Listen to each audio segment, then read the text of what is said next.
Welcome government officers. நமக்கு யூபிஎஸ்சிலேருந்து ஒரு notification release பண்ணியிருக்காங்க. அந்த நோட்டிஃபிகேஷன பத்தி தான் நம்ம இந்த வீடியோல டீட்டெயிலா பார்க்க போறோம். இப்ப தான் நம்ம சேனலுக்கு நீங்க ஃபர்ஸ்ட் டைம் வரவங்களா இருந்தா, நம்ம சேனல சப்ஸ்கிரைப் பண்ணி வச்சுக்கோங்க. அப்பதான் ஜாப் ரிலேட்டடா நம்ம போடுற நோட்டிஃபிகேஷன உங்களால ஈஸியா பார்க்க முடியும். மறக்காம இந்த வீடியோக்கு ஒரு லைக் பண்ணுங்க. அப்பதான் அடுத்தடுத்த வீடியோ பண்றதுக்கு எனக்கு ஒரு மோட்டிவேஷனா இருக்கும். யூபிஎஸ்சிலேருந்து assistant director, deputy commissioner, deputy director, assistant கண்ட்ரோலர்னு டோட்டலா 12 போஸ்ட்டுக்கான நோட்டிஃபிகேஷன் குடுத்துருக்காங்க. போஸ்ட் தான் 12 தவிர வேக்கன்சி 12 இல்ல. வேக்கன்சி அதுக்கும் அதிகமாவே இருக்கு. இதுக்கு ஏப்ரல் 27ஆம் தேதியிலிருந்து அப்ளை பண்ணலாம். மே 16ஆம் தேதி வரைக்கும் அப்ளை பண்ணலாம். டோட்டலா 20 நாள் குடுத்துருக்காங்க. நீங்க விருப்பம் இருந்தா அதுக்குள்ள அப்ளை பண்ணிக்கங்க. இதுக்கான குவாலிஃபிகேஷன் பத்தின ஃபுல் டீட்டெயில்ஸ் நான் டிஸ்கிரிப்ஷன்ல இருக்கிற நோட்டிஃபிகேஷன்ல குடுத்துருக்கேன். அதுல நீங்க டீட்டெயில்டா பார்த்துக்கங்க.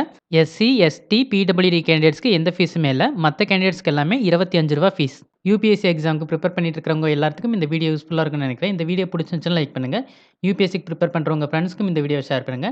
இந்த நோட்டிஃபிகேஷன் ரிலேட்டடா வேற ஏதாவது டவுட் இருந்தா கமெண்ட் செக்ஷன்ல கேளுங்க. மறக்காம சப்ஸ்கிரைப் பண்ணுங்க. Thank you.